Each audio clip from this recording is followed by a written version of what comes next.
क्या है दीपक भाई? और नहीं नहीं कुछ नहीं, बाइक पे आ रहा था ना तो कचरा गिर गया। कुछ नहीं कुछ नहीं।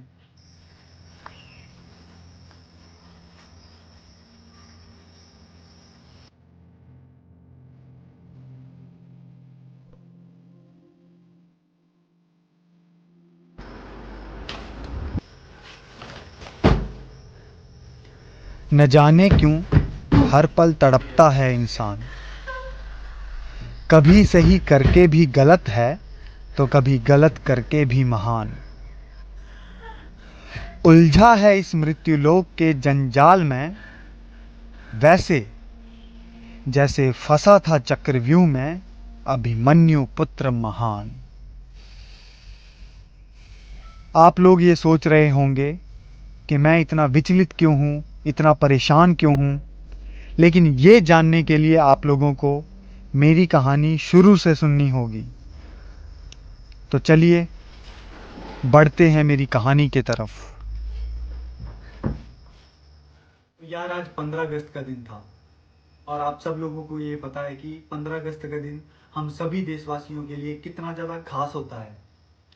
तो मुझे यहीं पे हमारे पास में एक सरकारी स्कूल है, वहाँ पे इनविटेशन था। वहाँ पे हर साल जो है तिरंगा झंडा फहराने का फंक्शन किया जाता है। तो मैं भी वहाँ पे गया था और सारा फंक्शन अटेंड करने के बाद पूरी देशभक्ति की भावना के साथ जो है मैं वापस घर आया और हमेशा की तरह मैं जो है अपनी जॉब पर जाने लगा। मैं एक सेल्समैन हूँ और हम लोगों को भी पुलिस वालों की तरह, आर्मी वालों की तरह होली, दिवाली, त्योहार किसी भी चीज़ की कोई छुट्टी नहीं होती है। तो हमेशा की तरह मैं वापस काम पे जाने लगा और इस तरह से मेरा जो है दिन गुजर रहा था बहुत ही खुशी के साथ। जहाँ मैं जॉब पे पहुँचा, अपने जॉब वाली जगह पे शोरूम्स में, वहाँ पर भी हम लोगों ने छोटा सा इवेंट ऑर्गेनाइज किया हुआ था और अपने शोरूम के अंदर जो है तिरंगे झंडे के रंग के गुब्बारों के साथ पूरी सजावट करके रखी थी और अपने शोरूम को जो है हमने बहुत अच्छी तरह से सजा के रखा था।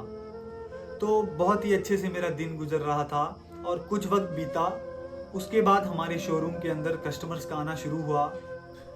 तभी अचानक एक ऐसा परिवार अंदर आया जिसमें एक दो लोग जो है जेंट्स थे, एक दो औरतें थी और उनके साथ जो है छोटे छोटे 3-4 बच्चे थे। तो हुआ ये कि बच्चे जो है अपनी नादानी भरी अंदाज के साथ उन गुब्बारों के साथ खेलने लगे और अचानक से मेरी नज़र उन बच्चों के ऊपर पड़ी। तो मुझे ऐसा लगा कि ये हमारे देश के तिरंगे झंडे के रंग का गुब्बारा है, तो मैं इनको फटने नहीं दे सकता, तहस नहस होने नहीं दे सकता। तो मैंने उन बच्चों को जो है बड़े प्यार से रोक दिया कि इनसे दूर हट जाओ और इस तरह से उनको रोका। तो उनके साथ जो उनके माता पिता थे या कोई रिश्तेदार थे ये मुझे मालूम नहीं, तो उनमें कुछ शख्स जो हैं वो बहुत ही ज़्यादा गर्म मिजाज के थे और उन्होंने मुझ पर जो है ढेर सारे सवाल उठाना शुरू कर दिए कि तुम कैसे इंसान हो, तुम बच्चों को रोक रहे हो, बच्चे भगवान का रूप होते हैं, वगैरह वगैरह वगैरह। और वहीं देखते ही देखते उन लोगों ने मुझ पर हाथ उठाना शुरू कर दिया। लेकिन मेरे आसपास के लोगों ने, मेरे सीनियर्स ने जो है उन लोगों को शांत करवाया, मुझे छुड़ाया और मुझे उनसे मार पड़ने से बचाया। और ये थी पहली घटना जो मेरे साथ इस दिन बहुत ज़्यादा बुरी गुजरी, जिससे कि मेरा दिल टूट गया और मेरा सारा का सारा मन जो है बिखर गया। लेकिन ये सारी चीज़ें यहीं पे नहीं रुकी। मेरे साथ कुछ ही देर के बाद एक और घटना ऐसी घटी जिसकी वजह से अब मैं आप लोगों के सामने बैठा हुआ बिल्कुल टूट चुका हूं। तो कुछ ही पलों के बाद हमारे शोरूम के अंदर शॉपिंग करने के लिए एक और फैमिली आई और उनके साथ भी कुछ छोटे छोटे बच्चे थे और उन बच्चों के साथ उनके माता पिता आए हुए थे। तो हुआ ये कि इस बार मैंने उन बच्चों को शरारत करने से या गुब्बारों के साथ छेड़खानी करने से बिल्कुल भी नहीं रोका। लेकिन उस वजह से हुआ ये कि वो बच्चे बहुत ज़्यादा शरारती थे, बहुत ज़्यादा नादान थे। तो उन बच्चों ने जो है उन गुब्बारों को पूरी तरह से तहस नहस कर दिया। हमने जो भी सजावट करके रखी थी उसको पूरी तरह से तहस नहस कर दिया।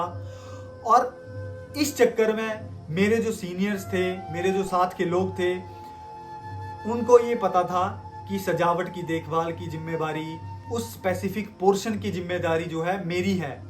लेकिन मैंने उन बच्चों को बिल्कुल नहीं रोका। उस वजह से हुआ ये कि सब लोगों ने मिलकर मेरे सीनियर्स के साथ जो है मेरी कंप्लेंट कर दी। तो बस इसी बात पर मेरे सीनियर्स ने मेरी बिना कोई बात सुने, मेरा बिना कोई पॉइंट सुने, मुझे ऑन द स्पॉट जो है जॉब से निकाल दिया और मुझे अपना पक्ष रखने का बिल्कुल भी मौका तक नहीं दिया गया। और अब मैं बेरोजगार हो गया। लेकिन अब मेरे दिमाग में दीमक की तरह सिर्फ एक सवाल ने अपना घर कर लिया है, और वो सवाल मेरे दिमाग को इतना नोच नोच कर खा रहा है कि मुझे बिल्कुल समझ नहीं आ रहा कि क्या सही और क्या गलत। क्या मेरा पहले वाले बच्चों को रोकना गलत था या दूसरे वाले बच्चों को ना रोकना गलत था? क्या मेरे मन के अंदर तिरंगे झंडे के प्रति इज्जत रखना सही था, या फिर दूसरी घटना में जैसे कि मैंने बताया कि मैंने बच्चों को बिल्कुल नहीं रोका तो उनको तिरंगे झंडे के रंग के गुब्बारों के साथ छेड़खानी करना, उनको तहस नहस करने देना सही था? और यही सवाल मैं आज आप लोगों के बीच रखना चाहता हूं और आप लोगों से यह पूछना चाहता हूं कि अब मुझे आप लोग बताओ कि क्या सही और क्या गलत।